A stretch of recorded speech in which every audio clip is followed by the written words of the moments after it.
Guys, nampak tak? Kereta dah tak ada body roll. Dah tahu kereta apa dan nak tahu sebab apa? Jom kita tengok. Okay, Assalamualaikum guys. Saya Eddie. Belakang saya ni, itu hari Mazda CX-5.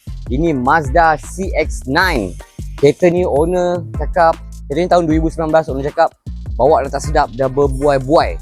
Jadi bila customer cakap macam tu, saya pun test. Betul sebab CX-9 ni panjang guys, besar.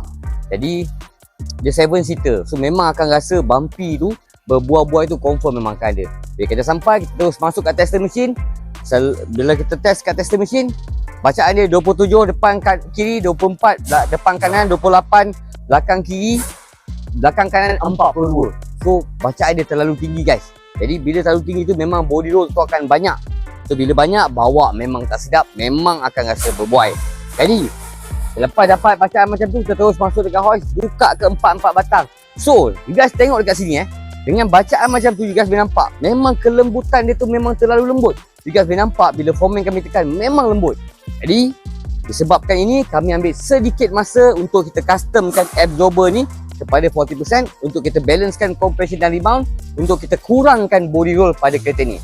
So selepas siap absorber, you guys nampak, boleh nampak kat sini memang nak tekan pun, foreman kami tekan pun memang setengah maut memang keras, okey. Tetapi jangan risau, comfort you guys takkan hilang. So selepas kita dah test absorber menggunakan tangan, kemudian kita pun mulakan proses pemasangan. Kemudian bila dah siap, saya ambil kereta CX-9 ni, saya test. So guys, memang sumpah memang firm. Jadi untuk confirmkan lagi, kita terus masuk dekat tester mesin. So dekat tester mesin, buki dia depan kiri 16, depan kanan 15, belakang kiri 19 dan belakang kanan 18. So as long bacaan dia di bawah 20 ground contact, memang akan jadi firm. So itulah dia result dia. Bila tekan, bila goyang, memang susah nak goyang sebab compression dan rebound untuk absorber dia dah stable. So itu dah dia cerita untuk Mazda CX-9. Kat luar sana yang tengok video ni, Mazda CX-9, CX-8, CX-5 ada masalah berbuai, apa tunggu lagi? Cari saya, masuk dekat link bio saya. Okey, insyaAllah kita akan jumpa lagi dalam video seterusnya. Yang paling penting guys, kekalkan original absorber. InsyaAllah jumpa lagi. Bye bye. Assalamualaikum.